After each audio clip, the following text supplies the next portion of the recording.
Nah, kalau dari sudut pandang akademisi nih, Bung Rocky, gimana menanggapi tentang Lokavore ini, pengembangan pangan desa? Yang kita sebut pangan itu artinya kecukupan, bukan kelimpahan. Melimpah pangan artinya sampah. Jadi kita sebut kecukupan pangan. Di Amerika itu lebih banyak orang keluarin sampah dari kulkasnya ketimbang apa yang dimasukin itu.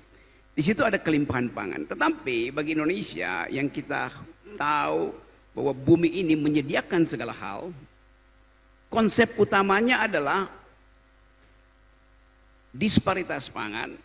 Itu yang lebih penting karena pencernaan kita tidak sama dengan orang barat. Kita dibiasakan untuk mencerna apa aja yang disediakan oleh bumi, bahkan yang belum dimasak. Jadi sekali lagi buat saya ada hal yang harus dipertahankan, yaitu kultur makan, bukan kultur untuk membeli itu. Jadi kultur makan itu dihasilkan dari halaman. Nah karena itu penguatan awal mestinya mulai dari halaman. Dari halaman pindah ke dapur, dari dapur pindah ke piring. Kan itu dasarnya itu. Kalau kita balik pada apa yang disebut local genius atau ya kearifan lokal. Tapi yang lebih penting adalah genius kita untuk memilih tanaman. Di dunia begitu banyak riset yang memungkinkan kita tinggal beli 2 kapsul lalu kebutuhan energi kita terpenuhi. Kita tinggal 2 butir suplemen lalu terpenuhi. Tetapi kita tidak bertemu dengan alam. Makan artinya bertemu dengan alam. Misalnya di sini ada banyak hasil bumi itu. Kenapa nggak ada petek di situ misalnya? Ya karena petek bau itu. Buat orang kota petek itu bau. Tetapi buat orang desa petek itu lebih wangi dari Chanel No. 9. Pasti. Bau bekicot di sawah itu dianggap menyengat. Buat saya parfum seorang selebritis yang tidak paham tentang cara pakai parfum lebih menyengat dari bau bekicot. Kan kita tahu bagaimana orang pamer tentang kemewahan tapi dia bahkan pakai parfum pun dia nggak tahu.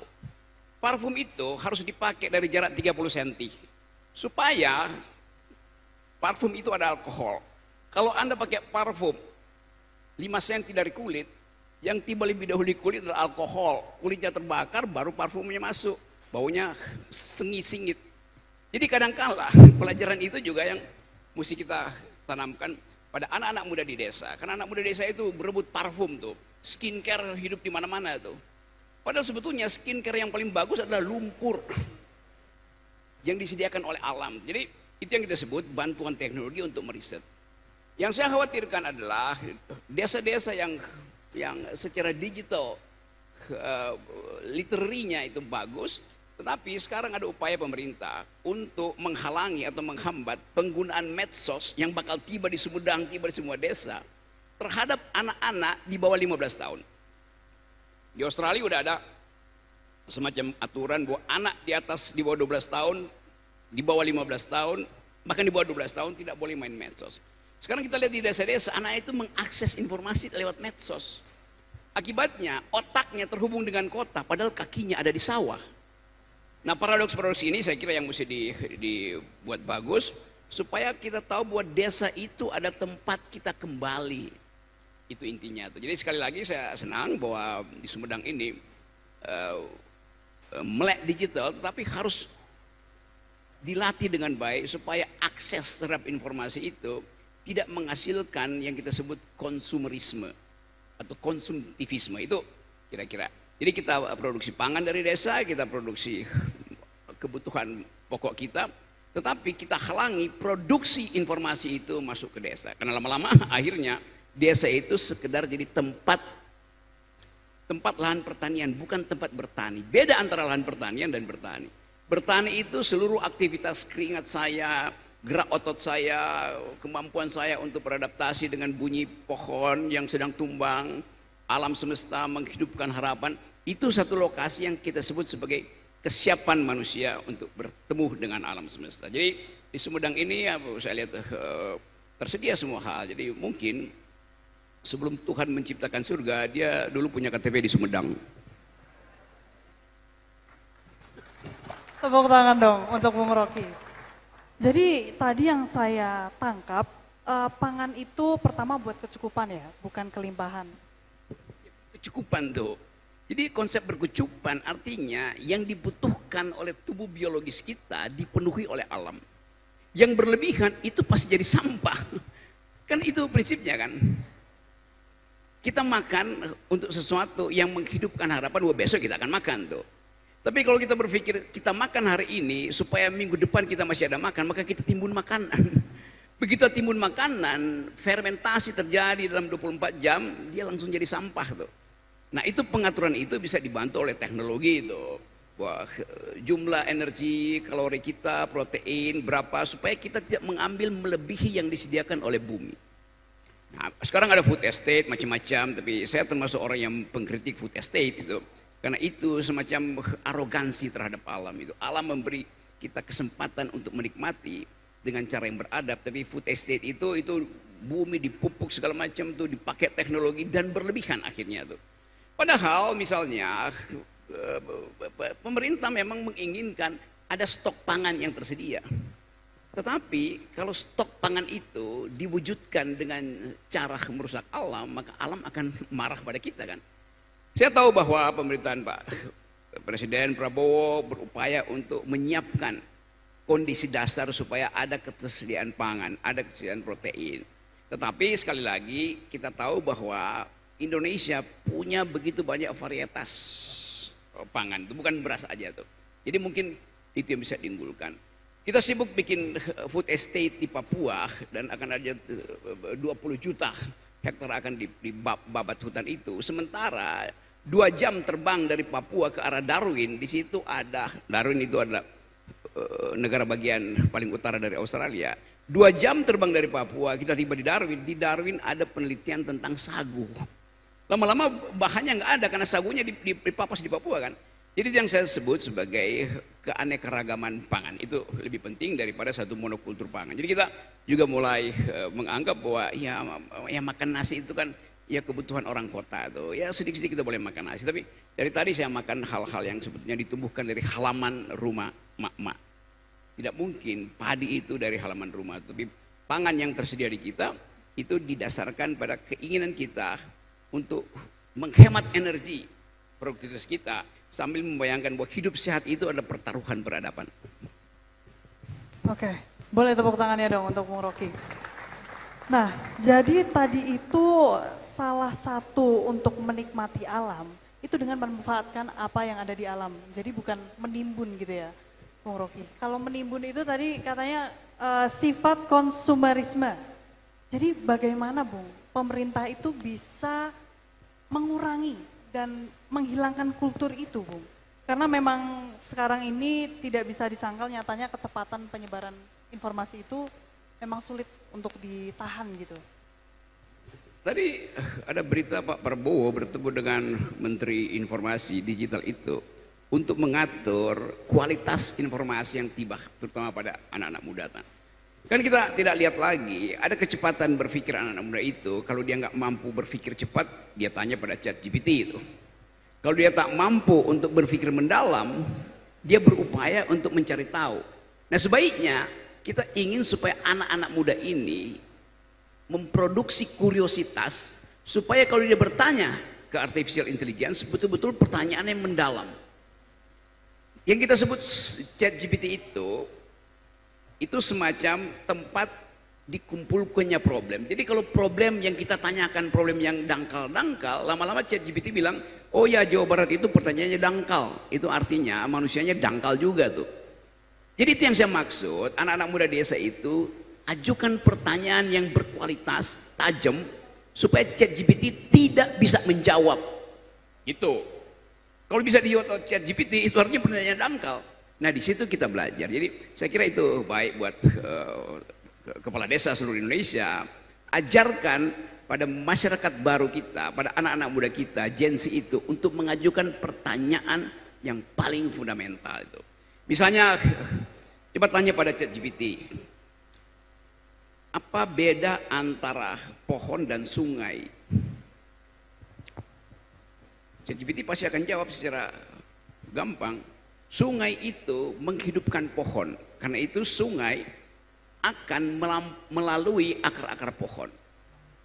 Kalau teman-teman kepala desa bilang tidak, bukan begitu. Sungai adalah apa yang mengalir melalui kapiler pohon. Jadi sungai apa yang naik ke atas pohon dan sisanya yang pergi ke laut. Orang mulai berpikir, mana mungkin sungai bisa naik pohon? Kalau begitu pertanyaannya, kalau tidak ada sungai naik pohon, bagaimana mungkin pohon itu memproduksi karbohidrat, memproduksi karbon dioksida, menyimpan hijau daun? Jadi kita bongkar cara berpikirnya itu. Demikian juga kalau kita sebut, ada paham kan yang belajar biologi, akar kita itu, akar pohon itu menyerap air.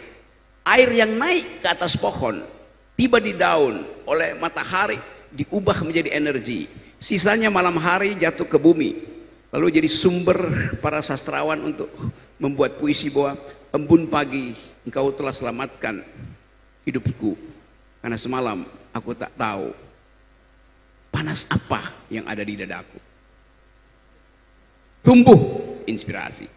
Jadi kalau kita bilang setiap pohon adalah sungai, maka itu adalah pelajaran ekologi. Memotong pohon artinya membendung sungai. Kan begitu cara berpikirnya. Yang tidak diajarkan di sekolah-sekolah. Tapi justru dengan itu kita provokasi millennials ini untuk berpikir alternatif. Saya kira itu yang penting dan saya tahu bahwa kita kerajingan artificial intelligence, kita kerajingan kuota untuk main internet, tetapi sekali lagi kita harus memanfaatkan itu untuk menumbuhkan pengetahuan-pengetahuan baru, termasuk pengetahuan-pengetahuan yang timbul dari, kalau saya misalnya jadi petani, artinya saya melatih kesabaran saya untuk menunggu panen. Sapi yang ada di kandang itu buat anak kota itu sesuatu yang menjijikkan. Tapi kalau diterangkan pada mereka bahwa Anda minum susu yang Anda beli di supermarket datang dari sapi di desa Sumedang, anak-anak kota itu mulai berpikir, oke, kalau begitu asal usul saya adalah desa di mana becek dan kotoran itu bukan dianggap sebagai sesuatu yang menjijikkan tuh. Saya kasih contoh, misalnya satu waktu saya naik ke gunung di Himalaya di ketinggian kira-kira 5.000-6.000 meter, saya kedinginan dan tidak ada persiapan apapun. Suhu minus 20, kecepatan angin 90 tuh, pasti mati. Kebetulan di sekitar situ ada kandang-kandang sapi itu, yang namanya yak, binatang endemi di pergunungan Himalaya. Saya kumpulkan kotoran sapi itu karena saya tahu pengetahuan bahwa kotoran sapi itu adalah biomasa, dia memproduksi panas. Jadi saya kumpulkan aja kotoran sapi, masukin ke tenda, tidur di atas kotoran sapi. Itu cara menyelamatkan hidup. Jadi kotoran itulah yang menyelamatkan saya, bukan kasur yang harganya 60 juta yang jual di mal-mal di Jakarta. Oke, berarti memang perlu anak muda itu ikut andil ya, sudah pasti ya. Dan perlu mengetahui fundamental bagaimana siklus setiap yang ada di kehidupan ini. Jadi dasarnya seperti apa untuk mensukseskan juga program pemerintah yang mendukung ketahanan pangan lokal. Ya, saya percaya bahwa kalau kita bikin kampanye, kampanye itu mesti melibatkan mereka yang akan menghasilkan bonus demografi di 2025. Kan seolah-olah bonus demografi itu ada pertandingan antara anak-anak muda Jakarta dengan anak muda Kuala Lumpur, anak muda Kuala Lumpur dengan anak muda Hanoi. Apa yang mereka pertandingkan? Ya startup. Di kita di Indonesia, bonus demografi itu jangan masuk dalam pertandingan yang dikuasai oleh anak-anak muda di metropolitan global. Mulailah dengan bonus demografi, artinya bertanding untuk paham bahwa tanah itu menyiapkan dirinya untuk diolah untuk kepentingan keadilan, bukan untuk kepentingan akumulasi.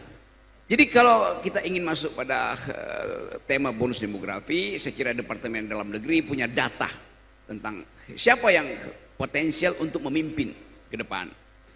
Kan Depdagri itu menyiapkan calon pemimpin tuh. Departemen lain mungkin lakukan hal yang berbeda.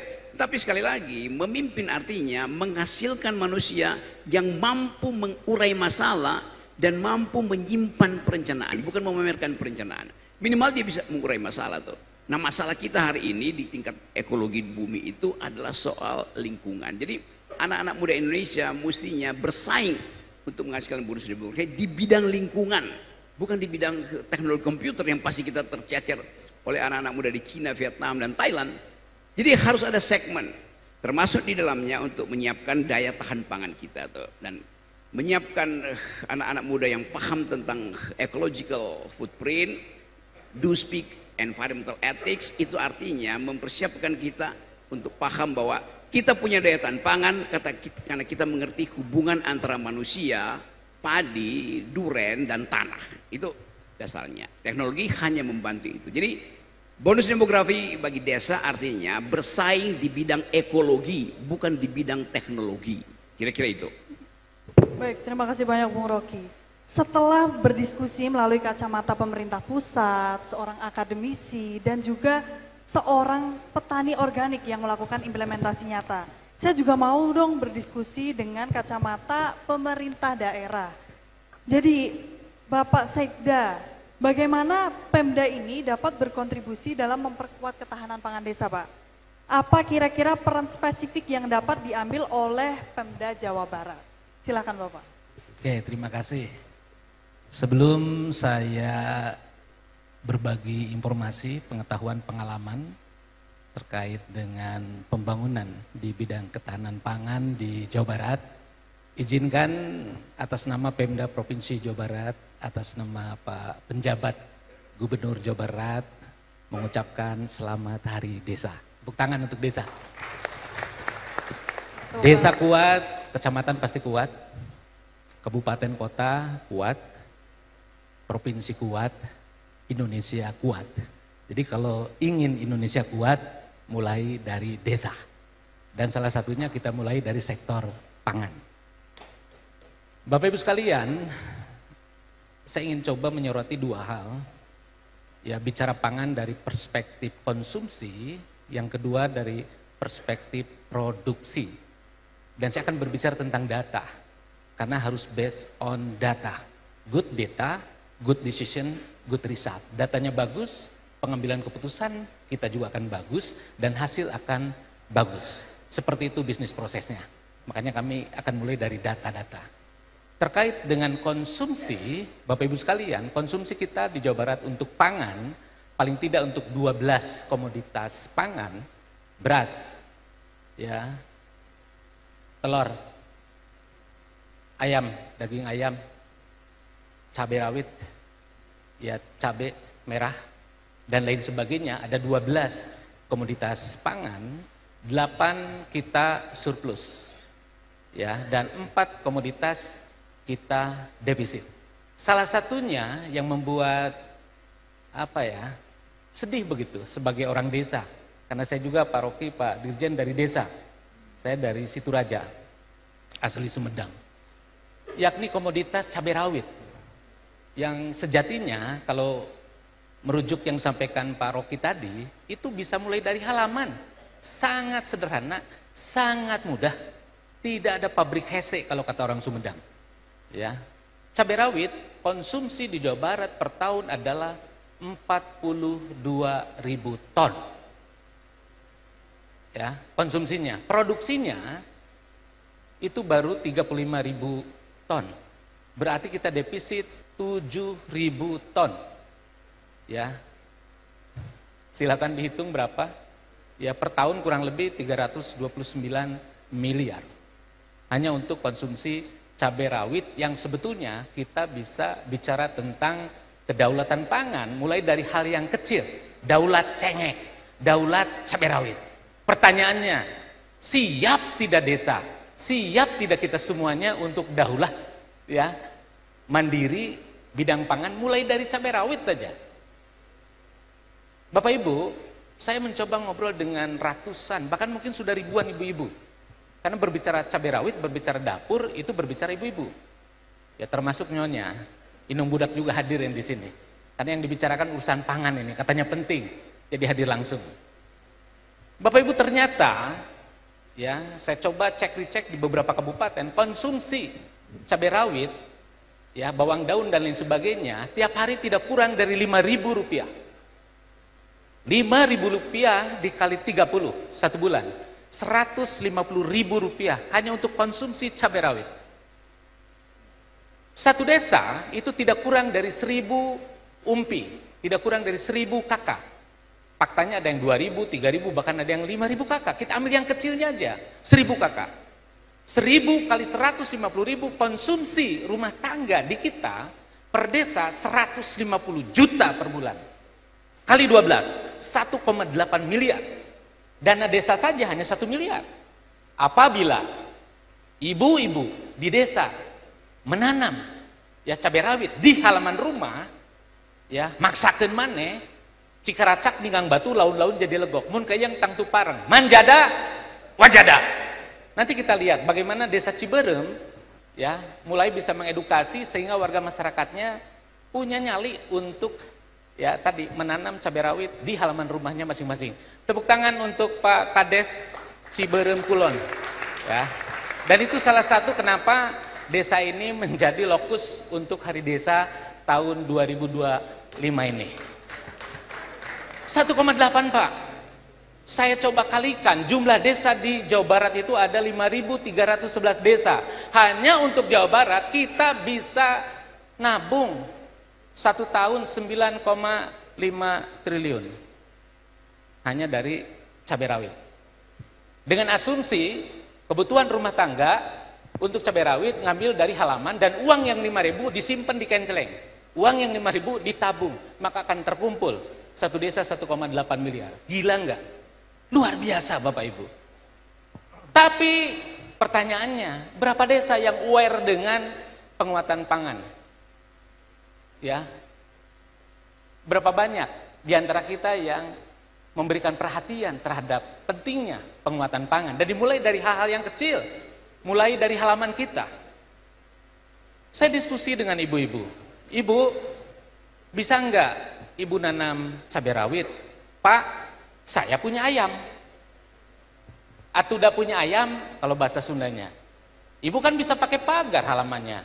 Ayamnya bisa masuk ke dalam pagar karena nakal, Pak. Atau udah lagi.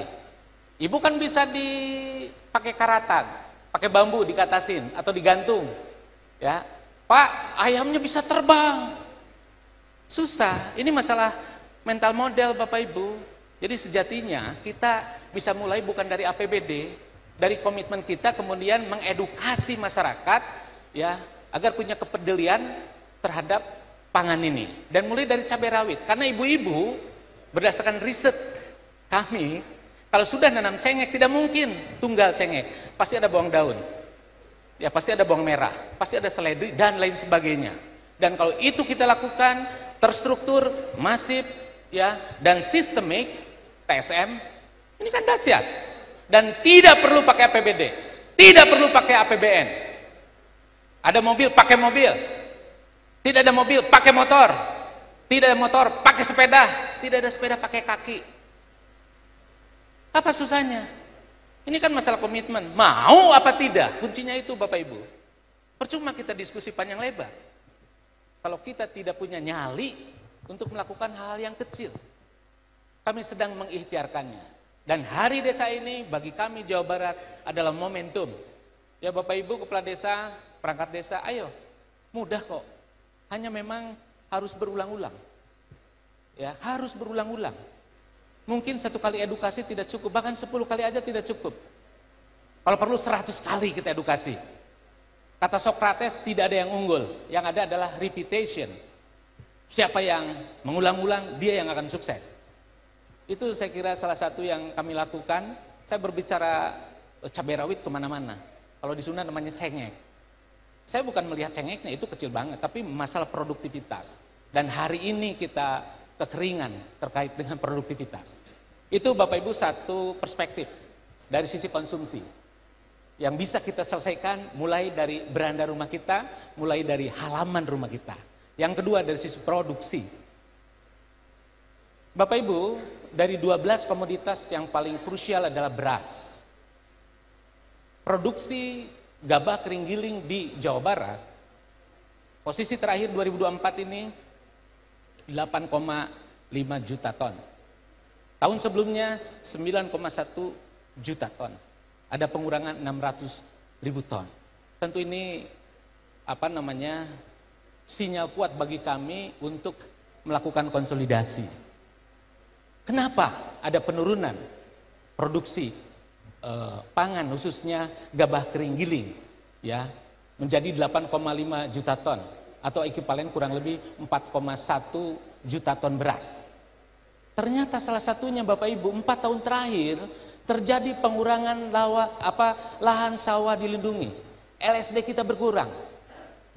Ya, dari 4 tahun yang lalu kurang lebih 928.000 hektar, sekarang tinggal 916.000 hektar. 12.000 hektar kita berkurang. 1 tahunnya 3.000 hektar berkurang. Ini saya kira persoalan yang ya kita semua harus bahu-membahu. Bagaimana dengan penataan ruang? Bagaimana dengan pemanfaatan ruang, termasuk pengendalian ruang? Kalau itu lahan sawah dilindungi, ya udah konsisten. Jangan cari cara yang ujungnya untuk menjustifikasi akhirnya sawah berubah fungsi. Maju itu apa sih? Maju itu apakah banyak beton di sana sini? Saya kira tidak demikian. Kalau kata Prabu Siliwangi, yang namanya maju itu pakena gawe rahayu, paken hebel jaya di buana.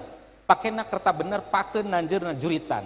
Maju itu adalah pada saat kita sejahtera, dan maju itu pada saat kita bahagia. Sederhana sekali.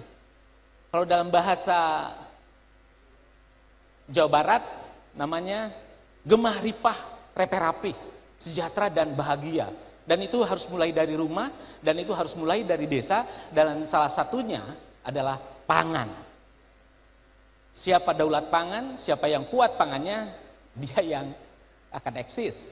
Apalagi sekarang Pak Rocky menyampaikan kita mendapatkan bonus demografi. Pertanyaannya, berarti usia produktifnya kan lebih banyak daripada ya yang tidak produktif. Milenial lebih banyak dari kolonial. Tapi apa yang terjadi Bapak Ibu hari ini? Pengangguran kita untuk Jawa Barat 6,74%, ekuivalen dengan 1,7 juta, dan 20%-nya lulusan SMA SMK. Ini PR bagi kita semua. Dan salah satunya mungkin karena anak-anak muda ini kurang tertarik terhadap pangan, terhadap pertanian. Kami mencoba berikhtiar setiap tahun ada program namanya petani milenial. Tapi berapa sih jumlah APBD kita? Kami hanya mampu melahirkan 13.000. Sementara petani yang resign karena usia dan lain sebagainya mungkin lebih dari itu. Ini darurat Bapak Ibu. Dan ini harus mulai dari desa. Saya sangat yakin itu. Kalau desa sudah bergerak, tidak ada hal yang tidak mungkin. Dan itu adalah Bapak Ibu sekalian. Keprok buat teman-teman di desa. Dan kami apresiasi ke teman-teman di Kementerian Dalam Negeri, Pak Dirjen ya, yang menginisiasi Hari Desa. Ya kebetulan saya sendiri berangkat dari desa, pernah tugas di desa. Ya, jadi luar biasa, apalagi dalam perspektif pemerintahan, sebetulnya kan pembangunan ini agregasi. Nggak ada Superman, yang ada adalah super tim. Jadi kalau Jabar ingin hebat, mulai dari kabupaten, karena agregat. Jabar itu agregat dari kabupaten kota. Dan kabupaten kota agregat dari kecamatan. Dan kecamatan agregat dari desa. Lagi-lagi yang tadi, desa kuat, pasti Jawa Barat kuat. Dan pasti pada akhirnya Indonesia kuat. Ujungnya kita bisa mewujudkan Indonesia emas tahun 2045. Insya Allah. Dari desa. Dari yang kelihatannya sederhana. Tapi jangan main-main Bapak Ibu. Saya sangat yakin kita bisa mewujudkan Indonesia emas 2045. Di mana kita akan menjadi negara maju. Salah satu negara maju. The Big Four. Developed Country. 2045. Ya, negara pertama Cina. Negara majunya itu nanti 2045, yang kedua India, yang ketiga United States, Amerika itu nanti hanya ketiga aja, dan keempatnya Indonesia. PDB kita sekarang 1,4 triliun US dollar. Pada saatnya kita nanti bisa 18 ya triliun US dollar. Dan salah satunya dikontribusi oleh desa. Jadi jangan main-main dengan desa. Hidup desa. Mana suaranya? Ini kan teman-teman dari desa, hidup desa! Ya luar biasa sekali, langsung semangat nih semuanya, hidup desa. Hidup ya Pak? Nah tadi Bapak bilang desa kuat, Indonesia kuat. Dan salah satu contohnya itu di desa Ciberem Kulon ini, hanya dari cabai bisa menghasilkan kemandirian desa, bahkan produktivitasnya meningkat ya Pak. Nah, selanjutnya pertanyaan untuk Bung Rocky. Tolong diberi motivasi nih Bung untuk kepala desa agar mensukseskan petani milenial. Silahkan. Ini hal yang selalu jadi kecemasan kita. Kita ingin ada bonus demografi, kita andalkan masa depan pada the millennials, tetapi kapasitas itu kelihatannya belum dimaksimalkan. Misalnya begini, kepala desa dia mesti milih apakah dana desa itu akan dia pakai untuk attacking poverty atau dia akan pakai untuk promoting capacity itu. Pilih aja. Ada uang, mau dipakai untuk memberantas kemiskinan atau mau dipakai untuk mempromosikan keunggulan. Itu memang harus datang dari rembuk desa pasti kan. Sebuah desa misalnya memilih oke, saya tahu ada kemiskinan, tetapi saya bisa tunda sedikit kesabaran itu. Bicara misalnya dengan mak-mak, mulailah dengan nanam dulu di halaman. Karena dananya mau dipakai untuk mencari apa keunggulan desa itu. Comparative advantage-nya apa atau competitive advantage-nya apa. Jadi dana itu akan dipakai inline dengan desain yang hendak diunggulkan. Tapi sekali lagi, ini memerlukan percakapan antara masyarakat di situ tuh. Kalau kita dapat kesimpulan itu, desa A keunggulan komparatifnya adalah soal cabai. Kita bikin kesepakatan dengan desa B. Desa B keunggulan komparatifnya adalah tomat. Oke. Jadi ada semacam pembagian kerja yang diatur dengan mekanisme demokratis. Maka dua desa itu kemudian bisa menghasilkan sambal yang udah dikemas dengan keunggulan masing-masing. Sekarang pertanyaannya, bagaimana peran milenial di situ? Kita mesti ingat bahwa dunia ini di-watch, diperiksa lewat drone, lewat satelit, justru oleh masyarakat global, bukan oleh pemerintah pusat. Jadi ikutkan faktor itu di dalam perencanaan desa. Misalnya begini ya, oke, dipromosikan ini ada cabai, ini adalah tomat, lalu diekspor ke Eropa. Nanti anak-anak Eropa mulai lihat, oh ya ini cabainya bagus. Tomatnya bulat sempurna. Tapi mereka akan bertanya, cabai dan tomat ini ditanam di lahan apa di Sumedang itu? Dia punya parameter. Dia akan bilang begini, ya cabai Anda bagus, bahkan cabai dan tomat yang udah dibikin semacam selai itu menandingi produksi cabai yang terkenal Heinz. Tapi satu waktu dia akan tegur mungkin kepala desanya, kami tahu ini cabai bagus, tapi bukankah 6 bulan lalu kebun cabai dan kebun tomat di dua desa itu adalah hutan. Mulai terjadi percakapan tentang ekologi itu. Karena anak-anak muda di Eropa sangat peka, satu pohon ditebang di Indonesia itu bisa jadi perkara politik ekologi di Eropa tuh. Ini yang mesti di-watch oleh anak-anak muda itu tuh. Satu waktu saya ngopi di Hongaria, di Budapest itu, lagi ngopi datang anak muda nawarin saya kopi. Saya bilang saya punya kopi enak di Indonesia. Saya bilang saya punya kopi Gayo. Mereka bilang oh ya kami dengar kopi Gayo itu. Tapi pertanyaan kami begini ya Pak Rocky ya, buat anak Eropa dia akan cari tahu ini kopi dari Gayo di Aceh ditanam di bukit nomor berapa. Bayangkan, mereka bikin peta virtual tentang bukit-bukit itu. Kok kita bilang misalnya itu bukit nomor sekian, walaupun kita nggak tahu. Kalau kita tanya, kenapa Anda mesti tahu dari bukit nomor berapa? Karena kami ingin tahu 2 tahun lalu bukit ini masih hutan atau udah jadi kebun kopi. Itu problem. Begitu misalnya mereka tahu, oh tadinya itu hutan, kenapa sekarang jadi kebun kopi? Dia akan provokasi partai hijau dan partai buruh di Eropa untuk menghalangi ekspor kopi kita ke Eropa. Sedemikian pekahnya soal environmental ethics itu. Bagi mereka misalnya, dia nggak peduli mau pemerintahan siapa presidennya, tetapi bagi mereka, agama baru mereka adalah ekologi, environmental. Itu dasarnya tuh. Jadi kita juga mesti perhatikan itu. Nah, sekali lagi, inilah yang kita sebut sebagai desa itu harus kita anggap sebagai rahimnya negara. Hutan di desa kalau dia dipapas itu artinya merusak rahim negara, rahim kemakmuran. Ini ada lahan di sini. Lahan ini punya perhutani. Lalu datang peneliti, dia teliti ternyata di bawah sini ada emas. Sekarang prinsipnya apa? Mempertahankan hak perhutani atau ini jadi barang punya ESDM di bawah itu. Timbul konflik. Tapi mesti dikasih skalanya, apa yang lebih penting itu? Hutan atau emas? Itu dasarnya kan. Jadi itu pilihan-pilihan etis sebetulnya yang sekarang jadi heboh di seluruh dunia tuh. Jadi saya mau menganggap bahwa desa itu adalah rahimnya negara. Dan kita semua tahu rahim itu adalah milik perempuan. Dan hanya perempuan yang peka terhadap ketidakadilan itu. Karena dari rahim perempuan sejak dia mengandung bayinya, si ibu udah membagi nutrisi dengan bayinya.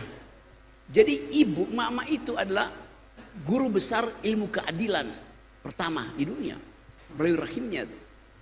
Begitu kita keluar dari rahim perempuan, kita masuk ke rahim laki-laki. Apa itu? DPR.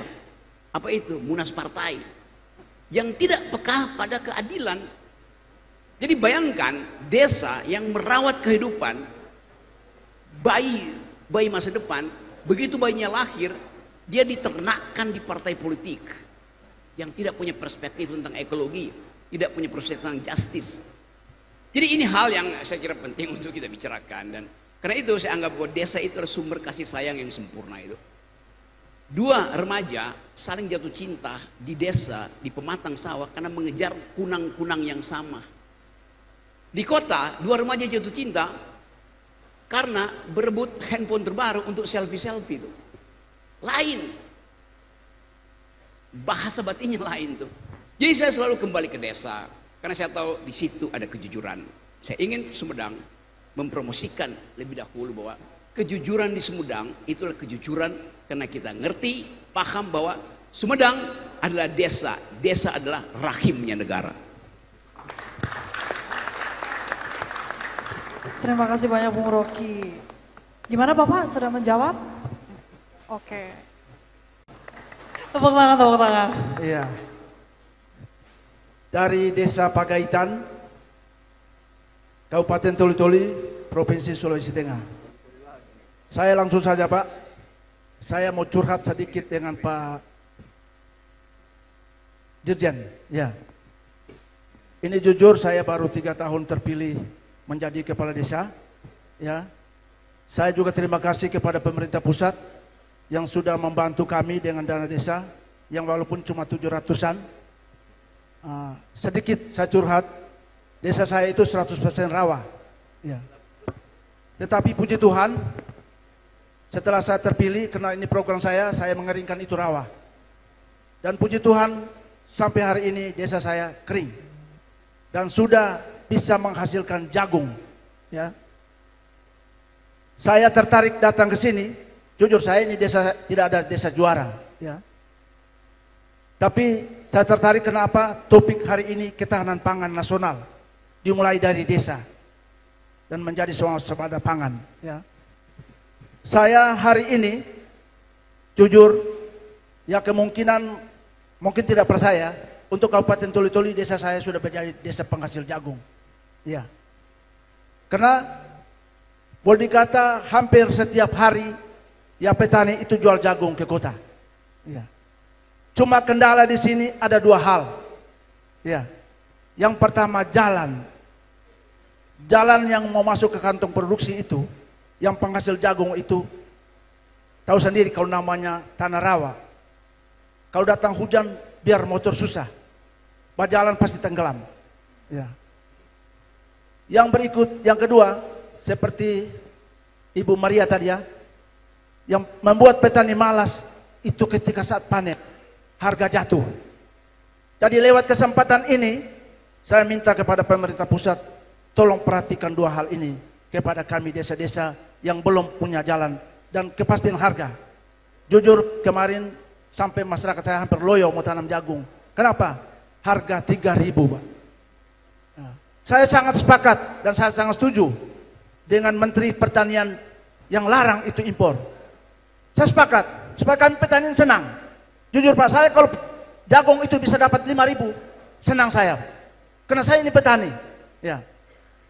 Kalau beras itu bisa dapat 10.000 ke atas, senang juga kita. Barangkali itu, terima kasih. Terima kasih, boleh tepuk tangannya untuk Desa Padaikan dari Sulawesi Tengah. Oke, bisa dijawab Bapak Dirjen? Dipersilakan. Ini dari Toli-Toli semua ya. Makasih Mbak Modi. Harusnya Pak Noval ini yang jawab nih, salah satu direktur kami dari Toli-Toli.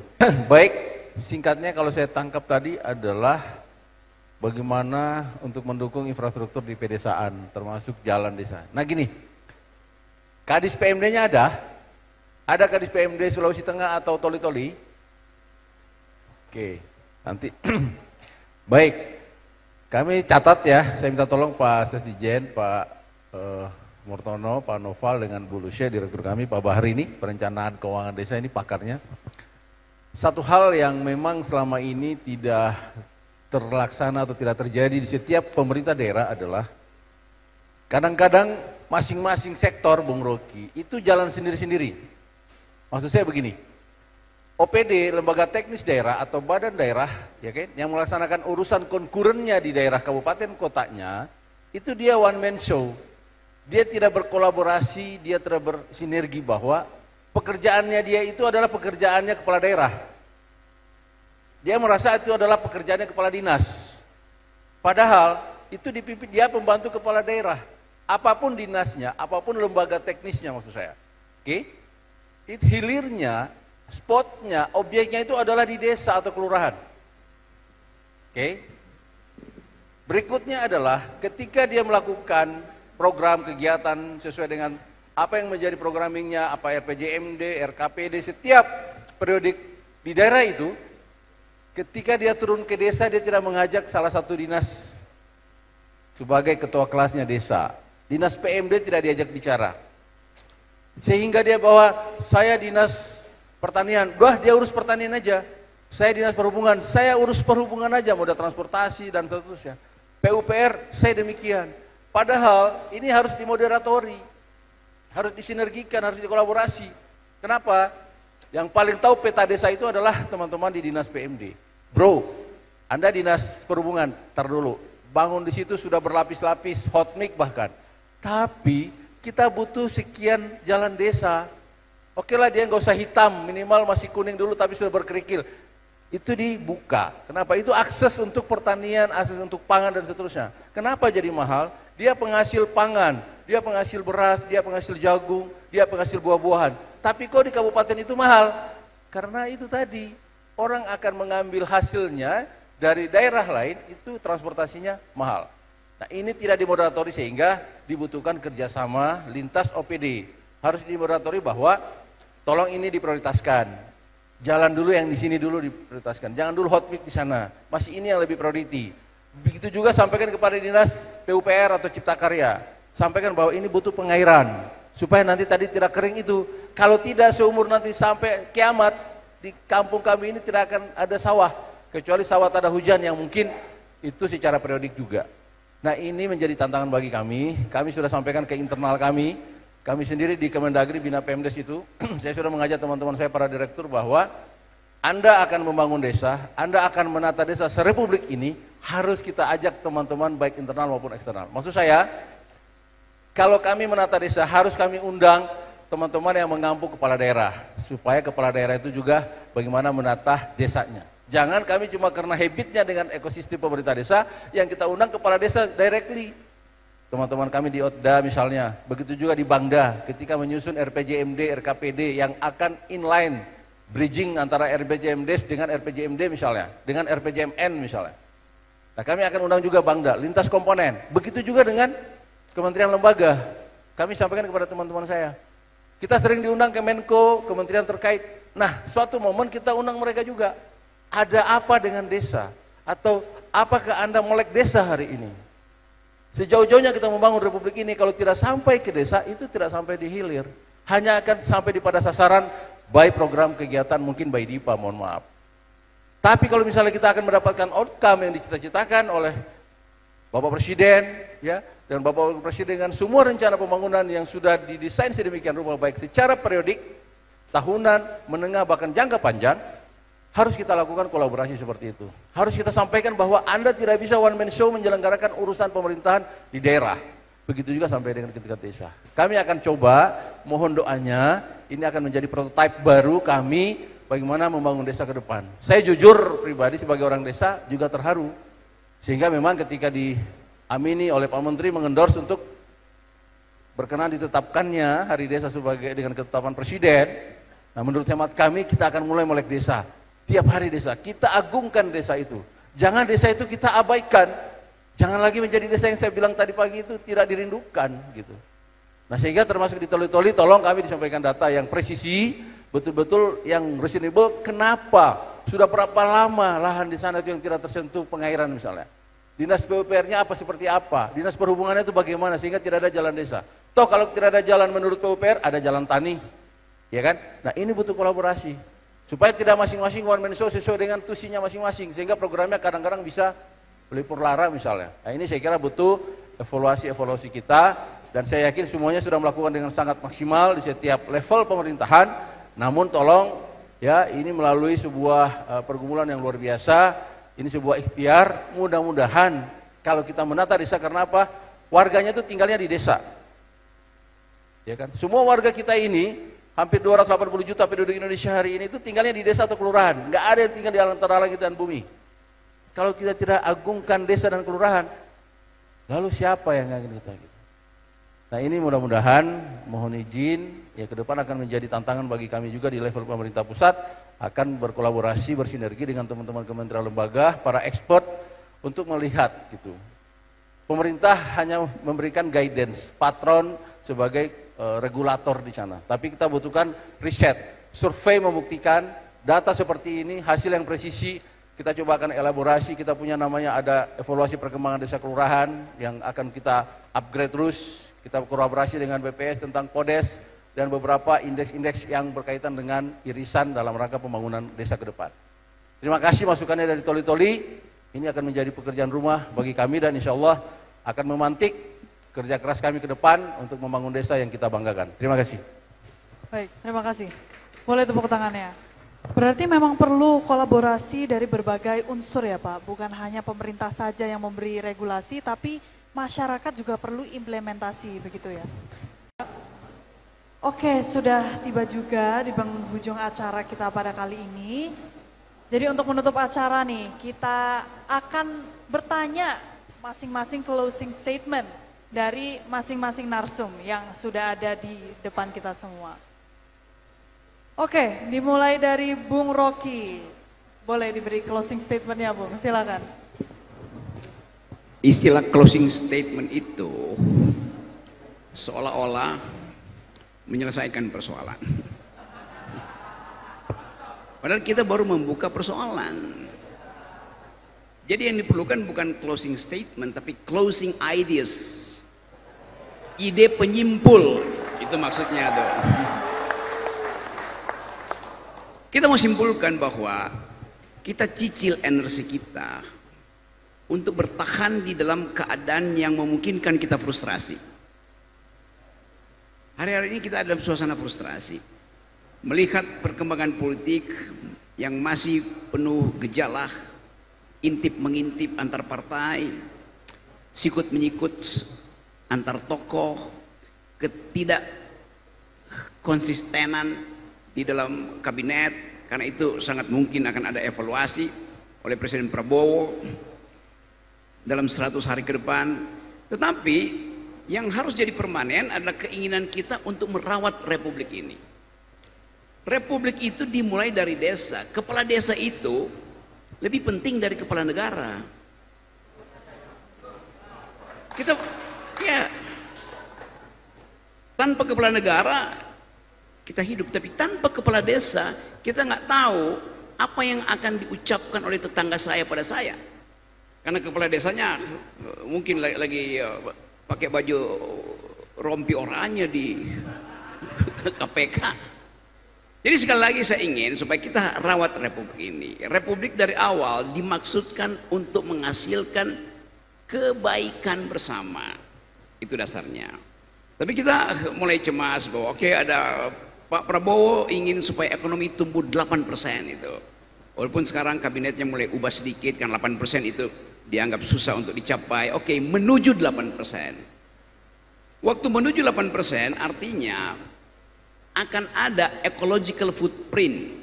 Berapa persen? Bertumbuh 8% akan ada pabrik dibangun, artinya akan ada karbon diproduksi. Bertumbuh 8% artinya akan ada lahan untuk dijadikan food estate misalnya. Pasti di situ ada ukuran carbon tradingnya berapa yang akhirnya terlepas ke angkasa kan. Tetapi itulah pilihan-pilihan sulit bagi kita tuh, bahwa kita ingin mempercepat pengentasan kemiskinan, kita ingin supaya ada keakraban di desa. Tapi selalu pertanyaannya adalah, nanti pemerintah mau bantu apa? Itu pertanyaan yang justru menyebabkan kita pasif untuk menghasilkan harapan. Jadi harusnya ucapkan sesuatu dan jadikan ucapan itu peristiwa yang memungkinkan kita berharap. Jadi saya balik lagi logikanya. Anda mesti anggap bahwa pemerintah pusat lagi pesimis, maka Anda yang mesti optimis. Itu dasarnya tuh. Tentu pemerintah pusat akan menyembunyikan pesimisme dia itu dalam angka, di dalam public relation biasa itu tuh. Tetapi terbaca bahwa ini negeri ada dalam keadaan bimbang. Mungkin banyak politisi sekarang yang tiap malam minum Xanax, Esilgen, obat penenang tuh, karena nggak tahu mau ngapain. Viral di mana-mana. Dan pemerintah sedang berupaya untuk membuat konklusi apa yang sedang terjadi sebetulnya. Jadi beri kesempatan pada Presiden Prabowo untuk mengulas 100 harinya akan menghasilkan apa. Sementara Presiden mengulas 100 harinya, kita setiap hari akan kasih semacam semangat bahwa desa tidak akan pernah berhenti memproduksi harapan. Terima kasih. Terima kasih Bung Rocky. Oke, selanjutnya Kak Maya bisa diberikan closing statement-nya.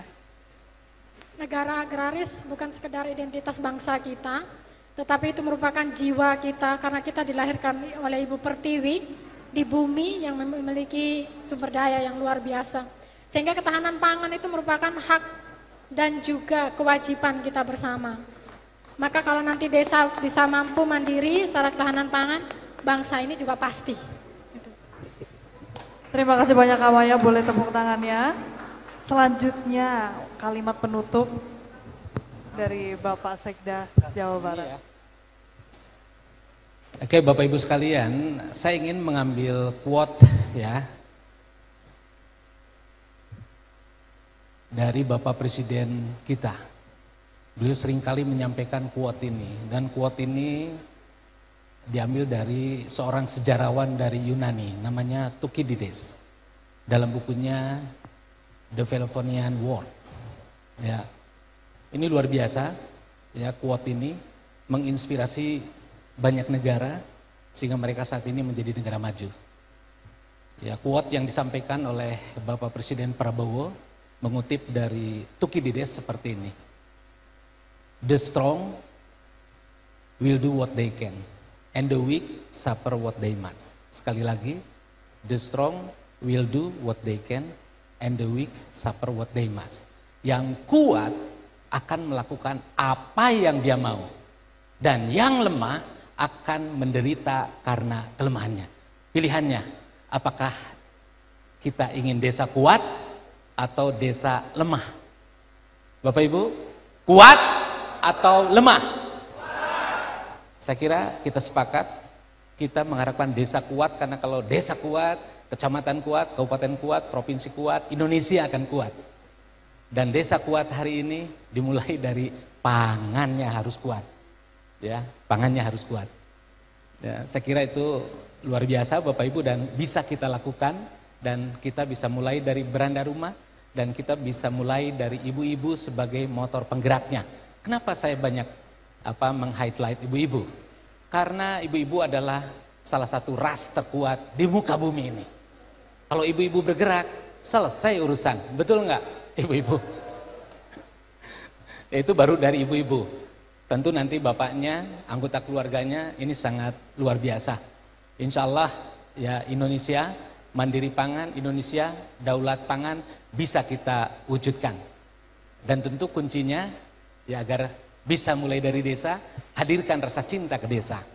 Karena itu kami ingin mengajak Bapak Ibu untuk menyanyikan lagu yang saya kira semuanya tahu dan sering kali kita nyanyikan saat SD. Desaku yang Kucinta. Tolong ditayangkan. Ya sejenak kita berdiri sebelum nanti ditutup sama Pak Dirjen. Para hadirin silakan Bapak Ibu. Ya, terima kasih. Luar biasa. Luar biasa. Atur nuhun. Assalamualaikum warahmatullahi wabarakatuh. Waalaikumsalam. Boleh tepuk tangannya dong untuk Bapak Sekda. Yang terakhir kalimat penutup dari kebanggaan kita semua, sosok yang luar biasa, Bapak Dirjen. Silahkan disampaikan Bapak. Baik, terima kasih. Saya tadi mengundang pertanyaan Pak Sekda. Pak Sekda dari tadi menyampaikan cinta dengan desa gitu kan. Saya menyampaikan desa bahagia, ada apa di desa? Pertanyaan saya, ada apa dengan cinta? Ternyata setelah saya coba riset beberapa waktu di sini, ada sosok yang begitu luar biasa, yang selalu hadir di depan, di samping dan di belakang Pak Sekda Jawa Barat. Adalah Ibu Sekda Jawa Barat. Ini luar biasa berhasilnya beliau karena didampingi seorang istri yang paling setia dan sangat mendukung. Terima kasih Pak Sekda. Izin Ibu. Baik dari saya kira, saya juga teringat karena beliau bicara tentang konsep. Saya sering diajari mendengarkan arahan Bapak Menteri di beberapa kesempatan. Beliau memberikan literasi, salah satu atau dua buku antara lain adalah Benturan Peradaban. Di dalamnya menceritakan banyak hal, peradaban-peradaban yang akan dilewati dari zaman ke zaman. Begitu juga beliau memberikan gambaran apa yang menyebabkan negara itu gagal. Nah, Bapak Ibu, hari ini kita sudah bicara desa. Ya, saya teringat Om Rocky bilang bahwa desa itu seperti, izin ya Bung, seperti lumut, dia hidup berkoloni, dia hidup secara bersama-sama. Dan hidup pada suatu batuan yang sangat kuat, sehingga lumut itu ya dengan filosofis yang paling jauh kira-kira begitu, desa itu sudah banyak predikatnya, sudah banyak sekali sebutannya untuk desa ini. Nah sekali lagi bahwa sebetulnya saya ingin menyampaikan terakhir bahwa seluruh peranata kehidupan kita itu ada di desa. Peranata sosial ya ada di desa, peranata adat ada di desa, peranata pemerintahan itu juga adanya di desa yang terdepan. Dengan menghormati rekognisi dan subsidiaritas dari pemerintahan desa itu sendiri. Jadi sehingga memuliakan desa adalah tugas kita bersama. Karena sekali lagi tadi kita bayangkan kalau tidak diurus oleh kepala desa lalu kita kemana kita ini, kata Bung Rocky. Dan izin Bapak Ibu, ya kita mulai bahagiakan desa kita. Kalau desanya bahagia, saya yakin daerahnya juga akan bahagia. Desa dan daerah bahagia, Indonesia akan bahagia. Terima kasih. Lebih dan kurang mohon maaf, saya kembalikan ke Mbak Modi.